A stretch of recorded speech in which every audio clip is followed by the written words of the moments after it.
Hello and welcome back, dear students. In this video, we are going to understand some basic concepts of optics. We will be discussing over here some basic concepts of plane mirror और plane mirror के साथ जो भी associated concepts हैं up to deviation we will be discussing in this particular video. तो अगर हम basic से स्टार्ट करें कि हमारे पास जो ऑप्टिक्स हैं, जो हमारी रे ऑप्टिक्स या वेव ऑप्टिक्स हैं, what is actually optics? Optics is nothing when we study light. It is nothing but study of light. Once you study light, you call that simply as optics. अब अगर हम light को देखेंगे, हमारे पास electromagnetic spectrum होता है, चाहे उसमें हमारे पास माइक्रोवेव्स हो, चाहे हमारे पास कॉस्मिक रेज हो, चाहे हमारे पास सॉरी गामा रेज हो. तो इनकी पूरी एक एनर्जी का स्पेक्ट्रम है. तो इस पूरे एनर्जी स्पेक्ट्रम में जो पोर्शन हमारे पास विजिबल होता है, जो हम देख सकते हैं और जिनकी जनरली एनर्जी जो है वो लाई करती है 3500 से लेके 7000 आर्मस्ट्रॉन्ग के बीच में, जो हमारे विजिबल पोर्शन में दिखती है, that is what we call is light.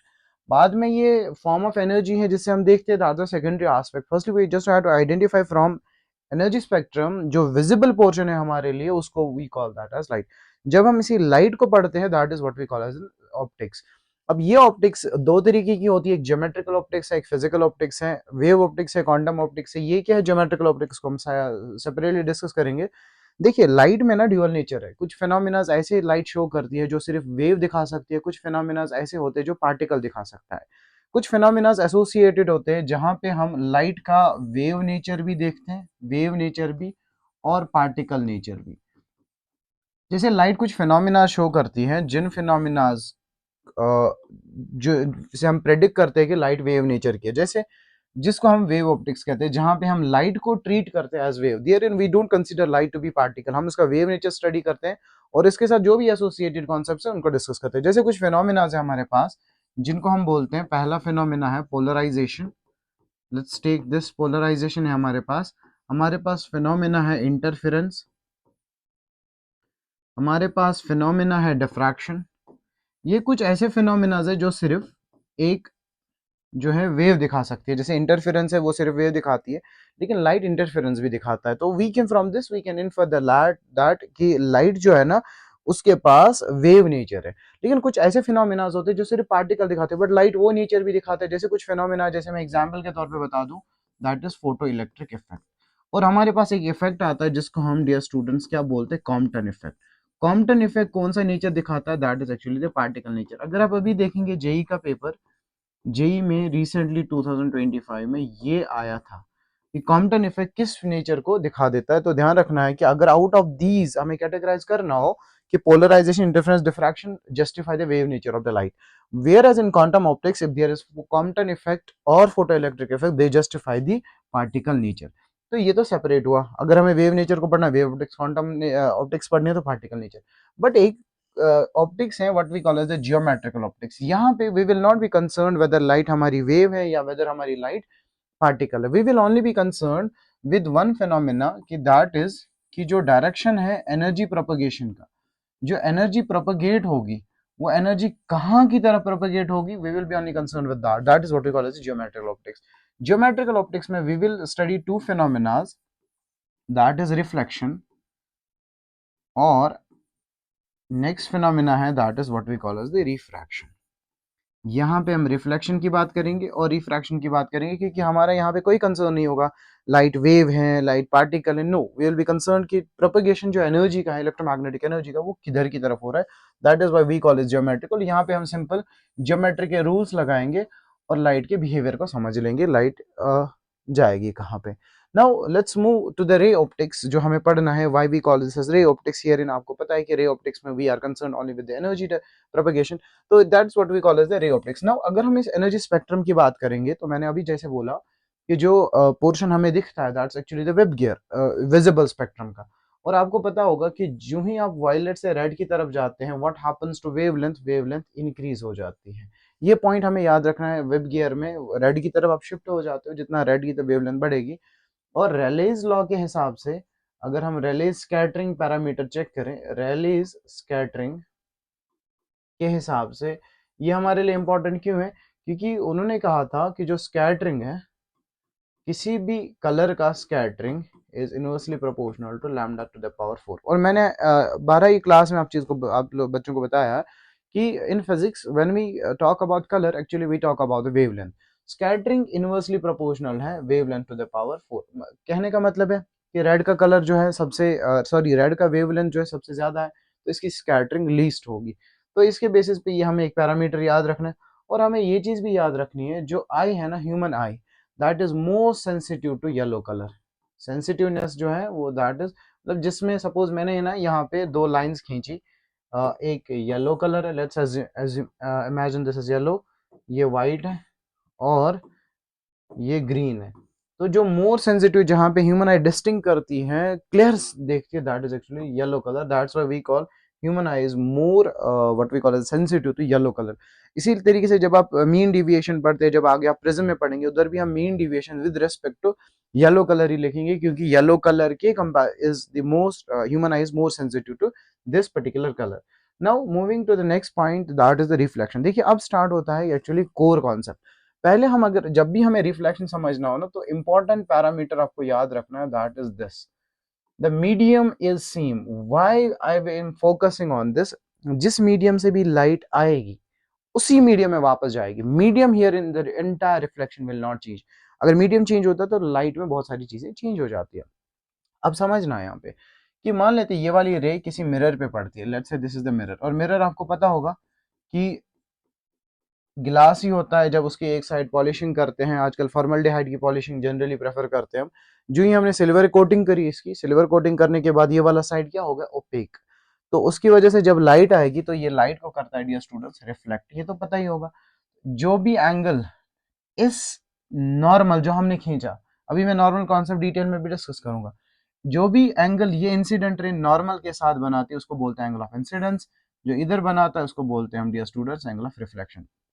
अब ये वाला एंगल जो है, इस एंगल को हम एक स्पेशल नाम दे देते हैं जो बचा, that is between this angle of normal this incident ray and the surface या मिरर सरफेस, उसको बोलते हैं हम ग्लैंसिंग एंगल ऑफ इंसिडेंस।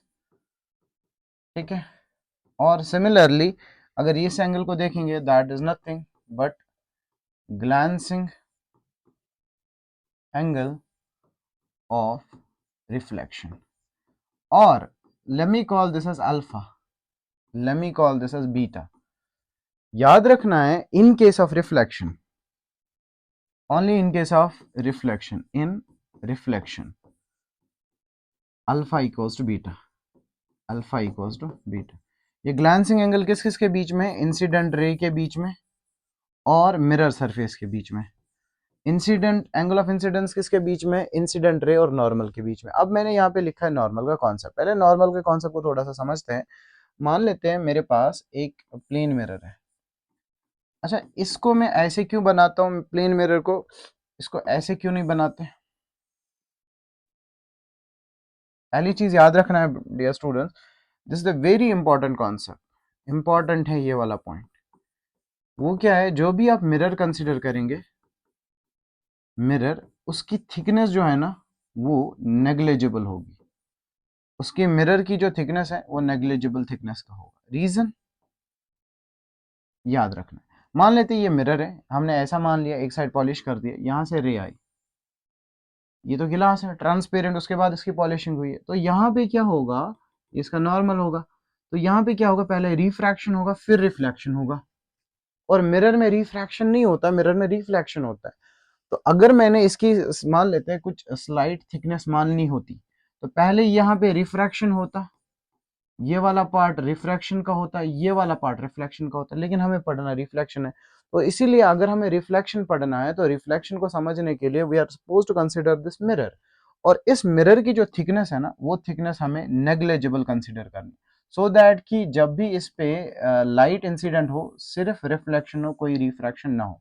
अब मैंने नॉर्मल का कॉन्सेप्ट समझाना है आपको। मान लेते हैं ये मिरर है, अभी मैंने बताया ऐसा क्यों लिखते हैं, सो दैट कि वहां पे सिर्फ रिफ्लेक्शन हो। अगर मैं आपसे पूछूं, नॉर्मल सिर्फ ऐसे ड्रॉ होगा, एक ही डायरेक्शन, ऐसे तो मल्टीपल नॉर्मल्स डिफरेंट पॉइंट्स पे ड्रॉ कर सकते हैं, बट डायरेक्शन जो होगी ना वो सेम होगी, हर किसी नॉर्मल की डायरेक्शन ऐसी होगी। तो नॉर्मल की डायरेक्शन एक ही आती है, तो normal will be like this. But अगर आप कोई बच्चा बोलेगा नॉर्मल ऐसे स्केच करेंगे तो दैट इज नॉट परपेंडिकुलर, मतलब वो तो नॉर्मल है ही नहीं। तो अगर हमारे पास प्लेन सरफेस है, प्लेन सरफेस में जो मिरर होगा, सॉरी जो प्लेन सरफेस में मिरर है, तो इसमें जो नॉर्मल की डायरेक्शन है वो सिंगल डायरेक्शन नॉर्मल होता है। लेकिन अगर इसी कंपैरिजन में आप एक कर्व्ड सरफेस को ले लेंगे, let's say this is the curved surface, और इसी कर्व्ड सरफेस का कुछ ना कहीं सेंटर यहाँ पे लाई करेगा, let's say this is centre. और अगर मुझे इस केस में इस कर्व्ड सरफेस में नॉर्मल स्केच करने होते हैं, मतलब नॉर्मल कहाँ कहाँ बनेगा, सो व्हाट वी डू, हम एक पॉइंट पकड़ लेते हैं जहां पे नॉर्मल ड्रॉ करना है। तो नॉर्मल को ऐसे पास करना होता है, नॉर्मल ये हो गया इसका कि वो सेंटर से पास होना चाहिए, तो ये बन गया इसका, मान लेते हैं नॉर्मल नंबर 1। कोई बच्चा बोलेगा नहीं ऐसा नहीं, यहाँ पे नॉर्मल बना दो। तो आपको क्या करना है, इस पॉइंट को पकड़ना है और स्केल लेनी है, वो ऐसा होना चाहिए कि वो कहाँ से पास हो जाए, सेंटर से, तो ये हो गया नॉर्मल नंबर 2। कोई बच्चा बोलेगा नहीं ऐसे यहाँ इस पॉइंट पे नॉर्मल स्केच करके दे दो, तो हमने कहा कि इस पॉइंट को पकड़ लो, ऐसे लाइन खींच दो, तो ये क्या हो गया, कहाँ से पास हो गया, ये हो गया नॉर्मल नंबर 3। अब what is interesting in it कि प्लेन सरफेस में नॉर्मल्स तो मल्टीपल पॉइंट्स पे मल्टीपल बन जाएंगे, दैट्स फाइन, बट सबकी डायरेक्शन सेम है।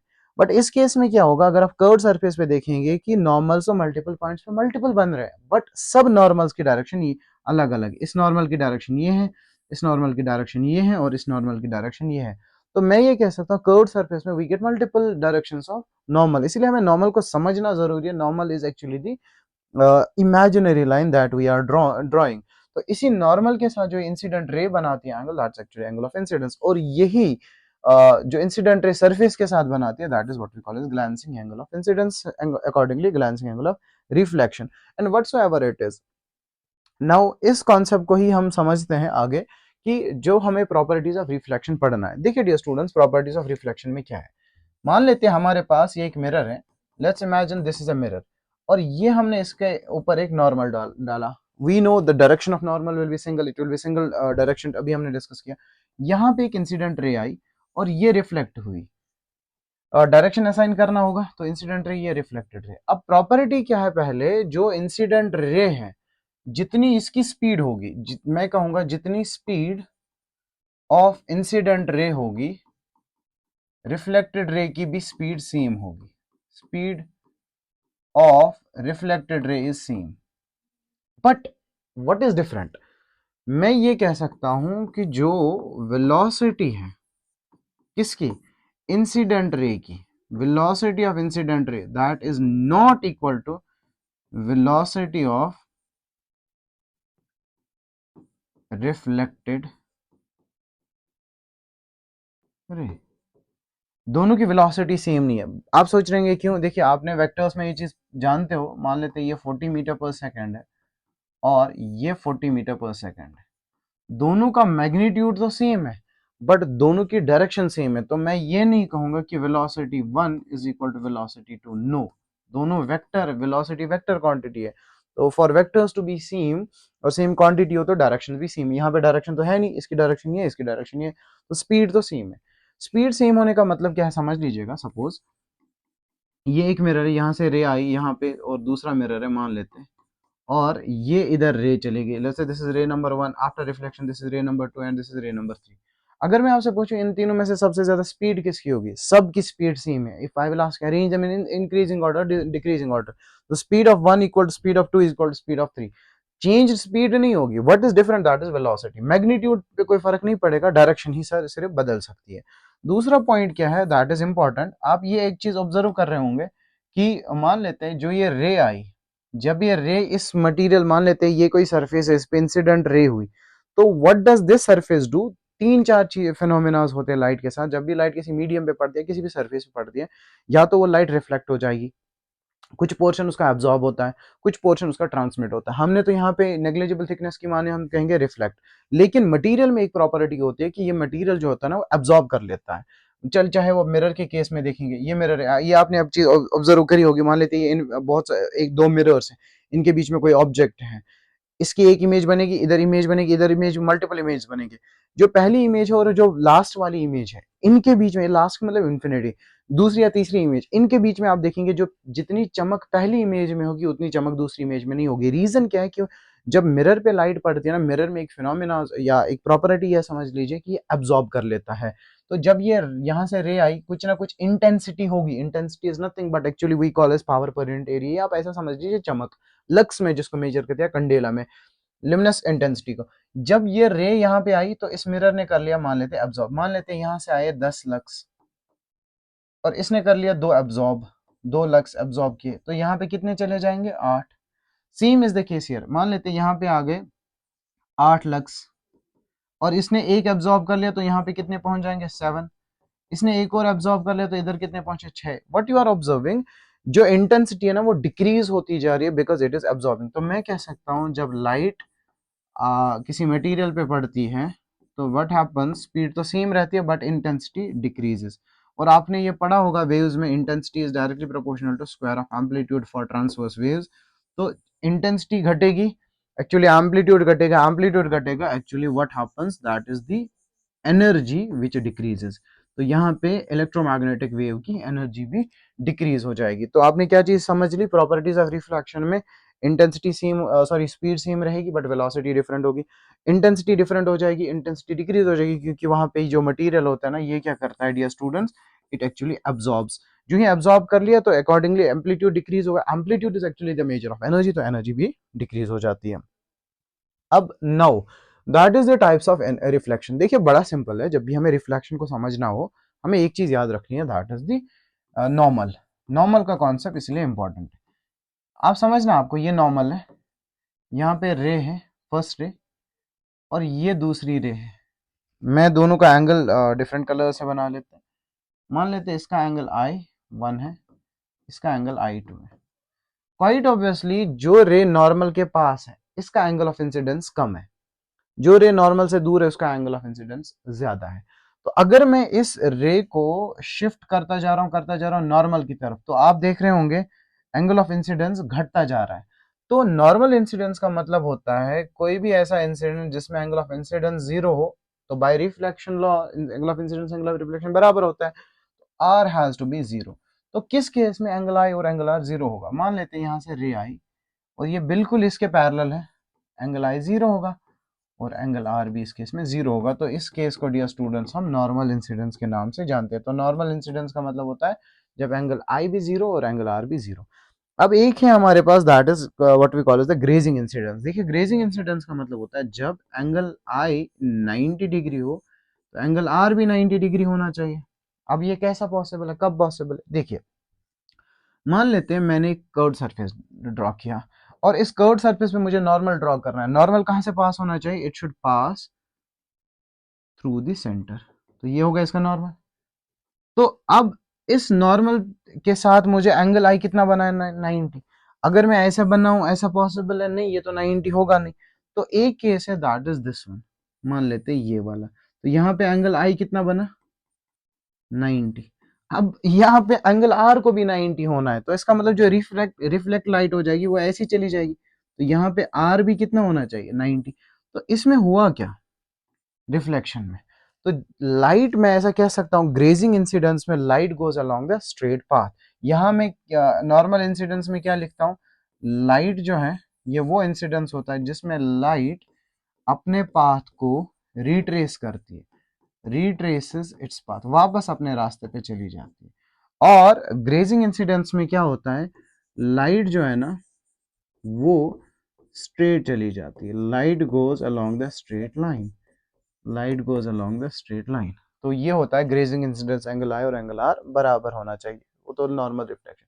अब है डियर स्टूडेंट्स कि जब हमारे पास दो चीजें होती हैं, that is what we call as an object, और दूसरी चीज होती है what we call as image. हम कब कहते हैं किस चीज को, देखिए दो ऑप्टिक्स में ना एक नॉमेनक्लेचर याद रखना है आपको। जैसे आप केमिस्ट्री में नॉमेनक्लेचर अप्लाई करते हो, हर किसी चीज में नॉमेनक्लेचर हम यूज करते हैं, तो ऑप्टिक्स में भी एक नॉमेनक्लेचर है कि ऑब्जेक्ट कब कहेंगे, इमेज कब कहेंगे।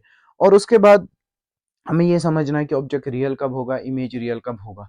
तो इसके पीछे भी एक पूरा नॉमेनक्लेचर है। तो अगर हमें ऑब्जेक्ट को समझना है व्हाट ऑब्जेक्ट इज, ध्यान रख लेना है कि अगर जो भी चीज आप देख रहे हैं that is what we call as an object. जब जिससे लाइट एमिट हो जाए, जैसे मान लेते हैं कि ये पेन है, इस पे लाइट पड़ रही है और लाइट एमिट होकर मेरी आंखों पे आ रही है, दैट इज इससे लाइट एमिट हो रही है, that is what we call this as object. लेकिन समझना है कि जहां पे पोस्ट रिफ्लेक्शन या रिफ्रैक्शन के बाद रेज मिलते हैं, जब वो रेज मिलते हैं रिफ्रैक्शन के बाद कहीं पे, that is actually that form actually nothing but image. ये आपको फर्क समझना है। ऑब्जेक्ट क्या होता है जहां से लाइट एमिट हो जाए, और इमेज क्या होता है जहां पे ये वो पॉइंट होता है जहां पे पोस्ट रिफ्लेक्शन या मैं कह दूं post refraction rays meet, rays meet, तो उसको हम बोलते हैं ऑब्जेक्ट। अब इसको समझते हैं कि ऑब्जेक्ट को कब हम कहेंगे रियल और वर्चुअल, क्योंकि मैक्सिमम आप देखेंगे क्वेश्चंस में it will not mention real object या वर्चुअल ऑब्जेक्ट मानना कब है। पहली चीज आप इसको ना मिरर मान लीजिए, plane mirror, one side polished है। जो भी कोई चीज इस पॉलिश साइड पे बन जाए ना, whatever is being formed on what we call as the polish side, that is what we call as the virtual. Virtual part वो वाला पार्ट होता है जो पॉलिश साइड पे बन जाए। और कोई भी चीज जो रियल होता है that is actually formed on the side of reflected side. ये एक नॉमेनक्लेचर है। रिफ्लेक्टेड साइड पे जो भी चीज बने that is what we call as the real part. चाहे इमेज इस साइड बने तो रियल इमेज कहेंगे, ऑब्जेक्ट इस साइड होगा तो रियल इमेज होगा और रियल ऑब्जेक्ट होगा। अगर ऑब्जेक्ट उस साइड होगा तो वर्चुअल ऑब्जेक्ट होगा, अगर इमेज उस साइड बनेगी तो वर्चुअल इमेज हो जाएगी। इस साइड कोई भी चीज बनेगी वो वर्चुअल होगा। ये पहला नॉमेनक्लेचर है। दूसरा नॉमेनक्लेचर है जब भी हमें रेज को डिसाइड करना हो या ऑब्जेक्ट को डिसाइड करना हो ये रियल है या वर्चुअल, उसको हम डिसाइड करते हैं dear students on the basis of what we call as the nature of rays. Nature of rays का मतलब आप यहाँ पे एक चीज ऑब्जर्व कर रहे होंगे कि ये वाली रे कौन सी रे है, ये किसी पॉइंट पे मीट कर रही है, that is what we call as the converging. Converging हो या डाइवर्जिंग हो, इस बेसिस पे ही हम डिसाइड करते हैं इमेज रियल है या वर्चुअल, या ऑब्जेक्ट रियल है या वर्चुअल या डाइवर्जिंग है। देखिए मैंने इनको दिखाया, दे आर कन्वर्जिंग एरो के बेसिस पे, ये एक पॉइंट पे कन्वर्ज हो जाएंगे, ये किसी पॉइंट से निकल रहे हैं डाइवर्जिंग, तो इन रेज का नेचर अलग होगा, इन रेज का नेचर अलग होगा, और यही डिसाइड करेंगे कि जो हमारा ऑब्जेक्ट है वो रियल है या वर्चुअल। कैसे, जैसे एग्जाम्पल के तौर पर हमने समझ लेते हैं। जैसे इस एग्जाम्पल को समझ लें, ये एक ऑब्जेक्ट है। अब बाद में समझते हैं रियल ऑब्जेक्ट क्यों लिखा गया। इस ऑब्जेक्ट से निकलने वाली रे ऐसे आएगी, ये रे ऐसे चलेगी और ऐसे बेंड हुई। अब समझना है, कोई बच्चा ऐसा भी सोच सकता है सर ये मिरर है और यहाँ से रे है तो ये रे वापस इधर इस साइड क्यों नहीं बनाई। देखिए ध्यान से समझना, ये इंपॉर्टेंट पैरामीटर है। जो भी रिफ्लेक्टेड रे होगी, जो भी रिफ्लेक्टेड रे होगी, that is always drawn on other side of normal. जो भी नॉर्मल होगा, नॉर्मल के अदर साइड पे ही रिफ्लेक्टेड रे को डियर स्टूडेंट्स बनाना होता है। ये इसका नॉर्मल है, जो रिफ्लेक्टेड रे है ना वो इस साइड बनेगी ना कि इस साइड, तो ये एंगल आई होगा तो ये एंगल आर होगा। सिमिलरली यहाँ से रे आ रही है तो ये एंगल आई, ये एंगल आर। ऐसा नहीं बनाएंगे रिफ्लेक्शन को, ऐसा नहीं बनाएंगे, ऐसा नहीं होता। It is formed post reflection, है ना, sorry on the other side of normal. अब हमें समझना है इस ऑब्जेक्ट से निकलने वाली रेज कैसी है, डाइवर्जिंग। इस ऑब्जेक्ट से निकलने वाली रेज कैसी है, डाइवर्जिंग। किसी भी ऑब्जेक्ट से जिसमें रेज इमर्जेंट रेज, निकलने वाली रेज डाइवर्जिंग रेज होंगी, उस ऑब्जेक्ट को डियर स्टूडेंट्स हम रियल ऑब्जेक्ट मानेंगे। जब ये रिफ्लेक्शन होगा तो रिफ्लेक्शन ऐसे, ये वाली रे तो डाइवर्जिंग है ना, रिफ्लेक्टेड रे, ये वाली रे कैसी है, डाइवर्जिंग। जब हम इनको ज्योमेट्रिकली, रियल में नहीं होता है, that is what we use the word geometrically, back side में एक्सटेंड करते हैं। रियल में क्यों नहीं है, एक्चुअल में ये मिरर के इस साइड पे कुछ नहीं है, this is actually nothing but polish side. Mirror के उस साइड तो कोई लाइट गई नहीं, that's why we call this as virtual. तो वर्चुअल इमेज क्या है, पोस्ट रिफ्लेक्शन के बाद जो हमारी रेज है ये डाइवर्जिंग। देखिए रिफ्लेक्शन के बाद भी ये रेज कैसी हो रही है, ये रे कैसी जा रही है, ऐसे जा रही है, ये रे कैसी जा रही है, ऐसे डाइवर्जिंग। जब इनको जियोमेट्रिकली हम बैक रे पे एक्सटेंड करते हैं तो जहां पे ये मीट हो जाएंगे, जो वहां पे इमेज बनेगी, उस इमेज का नाम होगा डियर स्टूडेंट्स वर्चुअल इमेज। इसीलिए मैंने लिखा पोस्ट रिफ्लेक्शन, रिफ्लेक्शन के बाद जो रेज है ना वो डाइवर्जेंट। आप सोच रहे हो नहीं इधर नहीं, ये वाली रेज, ये वाली रेज रिफ्लेक्ट हो, ये थोड़ी ना, ये कोई रे थोड़ी ना, उधर कोई रे गई नहीं क्योंकि वो साइड पॉलिश्ड है। वो तो एक हम वर्चुअली जियोमेट्रिकली बैक रे एक्सटेंड करते हो तो जहाँ पे वो मीट करेंगे वहाँ पे इमेज बने। अब इंपॉर्टेंट पॉइंट ये भी है इसमें कि इसको हम रियल ऑब्जेक्ट और रियल वर्चुअल कहते हैं। अब उसके बाद हम वर्चुअल ऑब्जेक्ट को समझते हैं। मान लेते हैं यहाँ पे इन्फिनिटी पे कोई चीज़ है, इन्फिनिटी पे कोई चीज़ है। देखिए इन्फिनिटी पे कोई चीज़ होने से क्या फ़र्क पड़ता है हमारे लिए, वो ध्यान में रखें। मान लेते हैं यहाँ से रे आ रही है, तो ये रे आ रही है इन्फिनिटी से, यहाँ पे नॉर्मल होगा। तो मैंने देखिए दोबारा वही लॉजिक आया, इस साइड से रे आई तो नॉर्मल दूसरे साइड बनेगा, इस साइड से रे गई तो नॉर्मल दूसरे साइड बनेगा। तो रिफ्लेक्शन के बाद ये रेज क्या हो रही, एक पॉइंट पे मीट हो रही, तो रेज कैसी हो गई, कन्वर्जेंट। तो जो ये कन्वर्जेंट हो गई तो इसको मैं कहूंगा this is nothing but the real image. तो नॉमेनक्लेचर से आपने क्या समझा, अगर post reflection rays are convergent, उसको हम जहां पे वो रिफ्लेक्शन के बाद मिलने वाली रेज इमेज बनाएंगे तो ये क्या बनेगी, इसकी इमेज बनेगी। अब इसका ऑब्जेक्ट तो इन्फिनिटी पे है, वो तो हम ढूंढ नहीं सकते। अब हमें पता है प्लेन मिरर की एक प्रॉपर्टी होती है जहां पे ऑब्जेक्ट उतनी डिस्टेंस पे इमेज, मतलब ये वाली डिस्टेंस अगर x है तो इससे यहाँ पे जो होगा वो ऑब्जेक्ट होगा। तो this is what we call as an virtual object, और उसकी क्या बनी, रियल इमेज। इंपॉर्टेंट नोट समझना, यहाँ पे क्या था, रियल ऑब्जेक्ट, रियल ऑब्जेक्ट की कौन सी इमेज बनाई, वर्चुअल इमेज। यहाँ पे क्या है हमारे पास, वर्चुअल ऑब्जेक्ट, वर्चुअल इमेज की क्या बनाए, रियल इमेज। तो हम अगर क्रक्स समझ ले, अगर हमारे पास रेज का नेचर पोस्ट रिफ्लेक्शन डाइवर्जेंट हो, डाइवर्जिंग नेचर के होंगे, तो उसकी वजह से जो बनने वाली इमेज होगी वो हमेशा वर्चुअल इमेज होगी, वर्चुअल इमेज होगी। और अगर पोस्ट रिफ्लेक्शन रेज का नेचर कैसा हो, कन्वर्जिंग नेचर हो, तो उनकी वजह से जो बनने वाली इमेज जो होगी वो हमेशा क्या होगी, रियल इमेज। ये याद रखना, दिस इज द नॉमेनक्लेचर। यहाँ पे कन्वर्जेंट रेज रिफ्लेक्शन के बाद एक जगह पे मीट हो रहे, तो ये क्या बना रहे हैं, रियल इमेज। यहाँ पे क्या बन रहा है, वर्चुअल इमेज, वर्चुअल ऑब्जेक्ट ना। उसके बाद है प्लेन मिरर की कुछ प्रॉपर्टीज। देखिए प्लेन मिरर की ना कुछ प्रॉपर्टीज को यहाँ समझते हैं फिर उधर लिखते हैं। मान लेते हैं ये हमारे पास एक प्लेन मिरर है। पहली प्रॉपर्टी ये है, ये ऑब्जेक्ट है, ये इमेज है।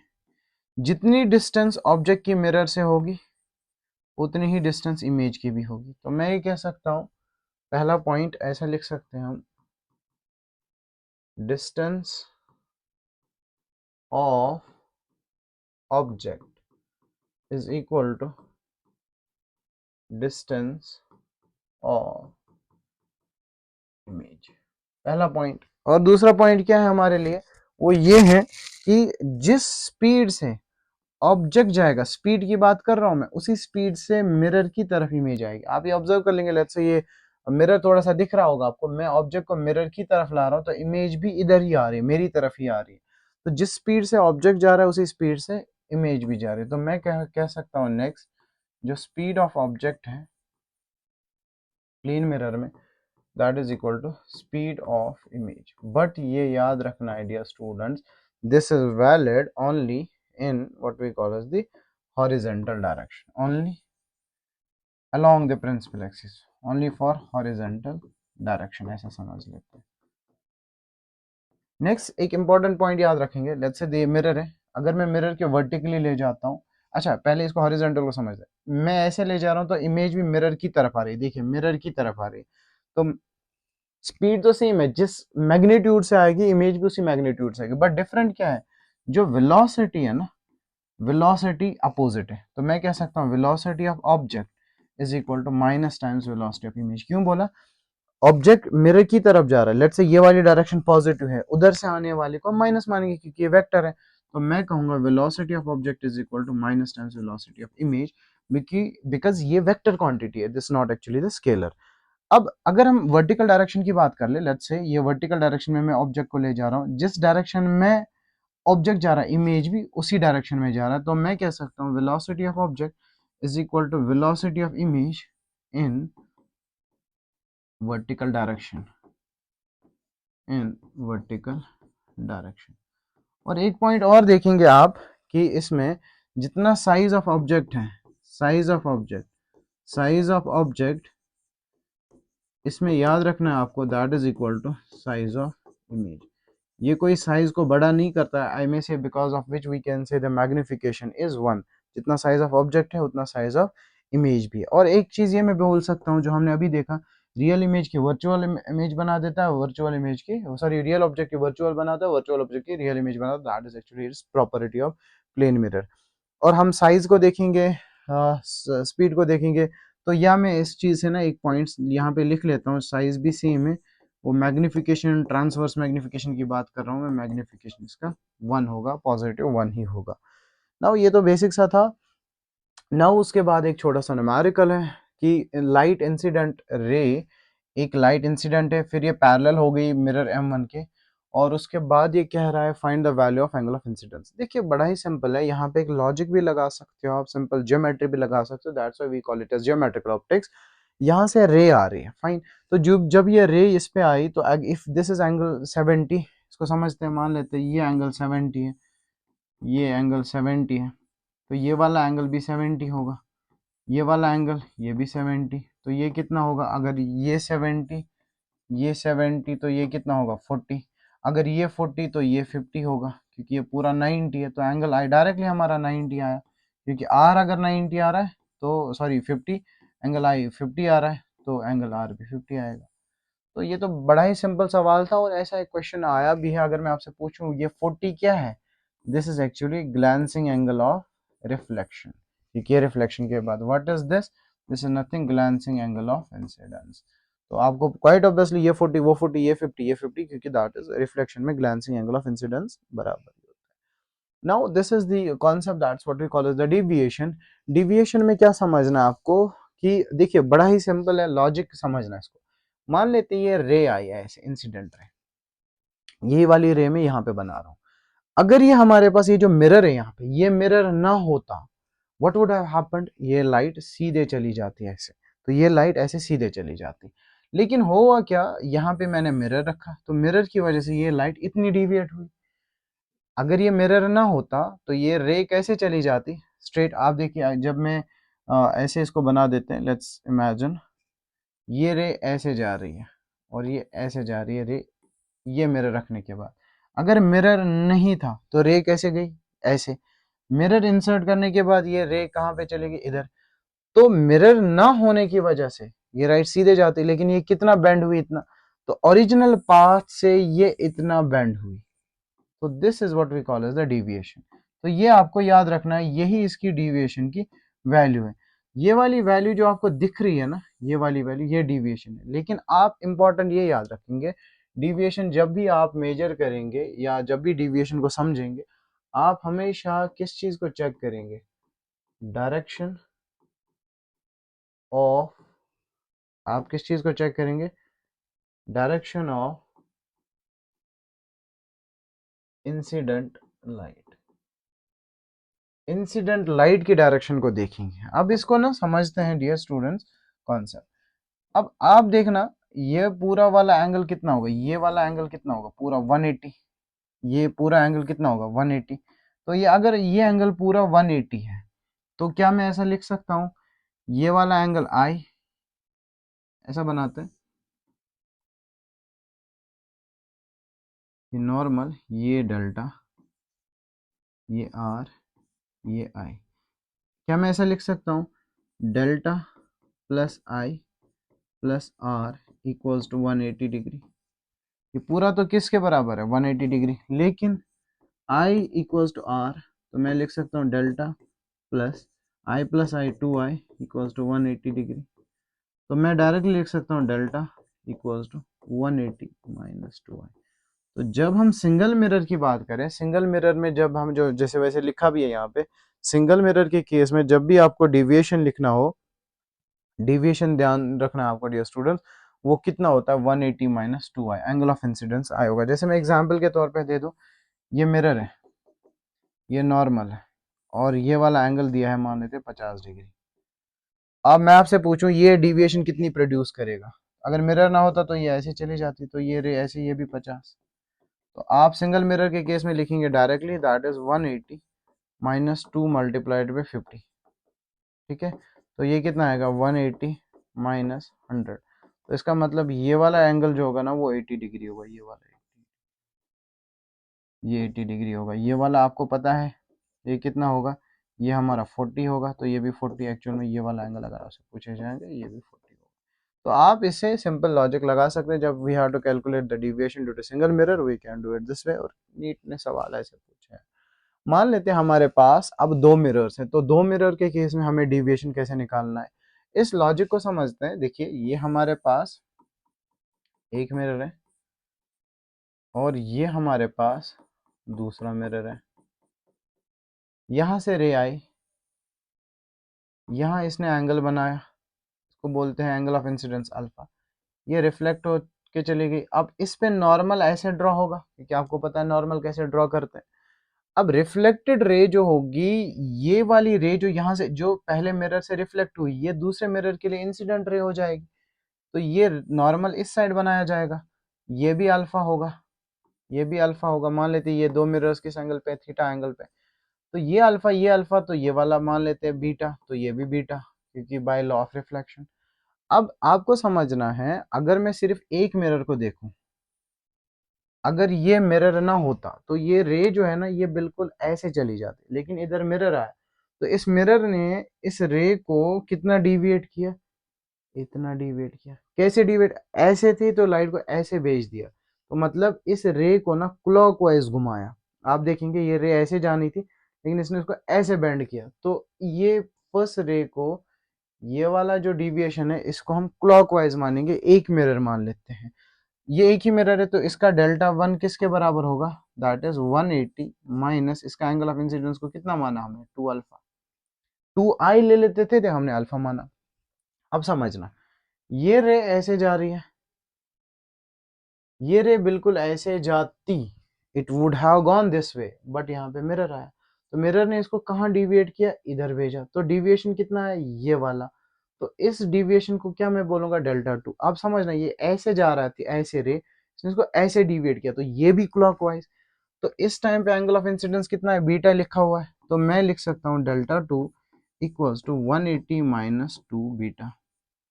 अब आप एक चीज ऑब्जर्व कर रहे होंगे, डेल्टा वन भी क्लॉकवाइज है और ये भी क्लॉकवाइज है। जब दोनों डिविएशन क्लॉकवाइज है, सेम डायरेक्शन में होंगे, तो हम लिखेंगे डेल्टा नेट।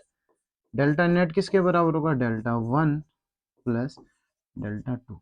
और जब हम इन दोनों को ऐड करेंगे तो यहाँ पे सॉल्व भी किया गया है, 180 प्लस 180, ये डेल्टा वन है, सॉरी डेल्टा वन है, 180 plus 180 that is 360 minus 2 into alpha plus beta. बहुत सिंपल है, बेसिक मैथमेटिक्स लगा सकते।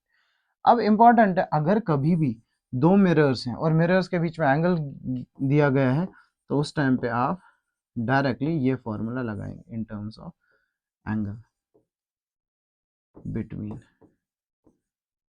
To mirrors. कहने का क्या मतलब है, ध्यान रखना, अगर अल्फा बीटा गिवन है, मतलब अगर दो एंगल ऑफ इंसिडेंसेस गिवन है, अगर एंगल ऑफ इंसिडेंसेस गिवन है, अगर एंगल ऑफ इंसिडेंसेस गिवन है, तब आप फॉर्मूला लगाएंगे डेल्टा का 360 minus 2 into alpha plus beta. Alpha given होगा, बीटा निकालना पड़ेगा सिंपल जियोमेट्री से, अब ये क्वेश्चन भी कराएंगे। और अगर दो मिरर्स के बीच में एंगल गिवन है, तो उस टाइम पे ये वाली फार्मूला लगाएंगे। ये वाली फार्मूला कब लगनी है डियर स्टूडेंट्स, ये वाली फार्मूला कब लगाएंगे हम, when there is given to you that is angle between mirrors. जब एंगल बिटवीन मिरर्स होगा तब आप ये वाली फार्मूला लगाएंगे। जैसे एग्जाम्पल के तौर पे हम एक क्वेश्चन ले लेते हैं। ये क्वेश्चन क्या कह रहा है समझ लीजिएगा, दोनों कॉन्सेप्ट से समझा देते हैं। ये एक मिरर है, ये दूसरा मिरर है। अब यहाँ से रे आई और ये रे यहाँ पे रिफ्लेक्ट दिखा रखी है और ये रे ऐसे जाती हुई दिख रही है। अब ये वाला एंगल जो है ना, इन्होंने 40 दिया था, ये क्वेश्चन में दैट इज एक्चुअली 40 मिरर्स के बीच में एंगल, और ये वाला एंगल जो है ना वो 30 गिवन है। ठीक है फाइन, ये मिरर वन है, ये मिरर टू है। पहली चीज, अगर मुझे मेरे पास कम समय है तो मैं डायरेक्टली देखूंगा एंगल बिटवीन टू मिरर्स कितना गिवन है 40, तो मैं लिखूंगा मिरर्स कितने हैं, दो, 180 माइनस 2 आई नहीं लगना, दैट इज 360 माइनस 2 थीटा। तो एंगल बिटवीन टू मिरर्स कितना है मेरे पास, थीटा दैट इज 40, तो मैं डायरेक्टली लिख सकता हूँ 360 माइनस 2 मल्टीप्लाइडेड बाई 40। तो ये कितना आया, 360 माइनस 240 दैट इज 280। तो वैल्यू पॉजिटिव आई तो मैं ऐसा भी समझ सकता हूँ ये दोनों जो है ना वो क्लॉकवाइज ही घुमा रहा है। लेकिन मेरे पास अगर अल्फा बीटा गिवन हो, सिर्फ ये एंगल ना गिवन हो, तो उस केस में क्या कैसे निकालते हैं, ध्यान रखना। उस केस में निकालने का तरीका बड़ा सिंपल है। ये 30, तो क्वाइट ऑब्वियसली यहाँ पे जो है ना ऐसे, सॉरी ऐसे नॉर्मल स्केच करेंगे, ये इसका नॉर्मल होगा। ये इसका नॉर्मल होगा। तो अगर ये 40 है तो क्वाइट ऑब्वियसली पूरा 40 होगा, तो ये वाला क्वाइट ऑब्वियसली इसका 10। तो एंगल आई और बीटा तो निकल गया। ठीक है, सिंपल। तो मैं लिखूंगा डेल्टा इक्वल्स टू 360, क्योंकि दो मिरर से, माइनस 2 इंटू अल्फा कितना है 30, बीटा कितना है दैट इज 10, तो ये कितना आएगा 360 माइनस 2 मल्टीप्लाइडेड बाई 40। ये तो सेम ऐसा ही वैल्यू आ रहा है, तो दोनों जो है ना वो सेम आए, डेविएशन क्लॉकवाइज आए, वैल्यू पॉजिटिव आ गई। तो ये हमारे पास एक सिंपल सा कॉन्सेप्ट था इसमें। तो इसके बाद जो हमारी नेक्स्ट वीडियो होगी, नेक्स्ट वीडियो में हम इसी प्लेन मिरर के एक नए पैरामीटर की बात करेंगे विद क्वेश्चन, जिसमें हम वेलोसिटी ऑफ इमेज की बात करेंगे, वेलोसिटी ऑफ इमेज। तो इसमें हम कॉन्सेप्ट पढ़ेंगे, what is velocity of image, what is velocity of image with respect to mirror, what is velocity of image with respect to object, ये चीज़ें सारे आपको सिखाई जाएंगी। और उसके बाद हम थोड़ा सा स्फेरिकल मिरर का कॉन्सेप्ट ले लेंगे, पैराक्शियल रेज क्या होती है, मार्जिनल रेज को होती है, किस एंगल पे पैराक्शियल कहते हैं, किस एंगल पे अगर आप इंसिडेंस होगा तो मार्जिनल रे कहेंगे। फिर वेलोसिटी ऑफ इमेज कैसे चेंज होता है, सपोज अगर हम देखेंगे स्फेरिकल मिरर में, आप लोगों ने पढ़ा होगा, मैक्सिमम स्टूडेंट्स जो नीट के लिए पढ़ते हैं, we know velocity of image is equal to this velocity of with respect to object in case of spherical mirrors। और हमें पता है कि velocity of image m जो होता है खुद वो किसके बराबर होता है, v डिवाइडेड बाई u के माइनस टाइम्स v चेंज होगा, m चेंज होगा, m चेंज होगा, velocity image चेंज होगा for a constant velocity, velocity of object, velocity of image change हो जाएगी। तो that we will be discussing in the next video. तो यहाँ पे in case there will be any doubt, you can just let me know in the comment box. I hope आपको ये समझ आ गया होगा। Thank you.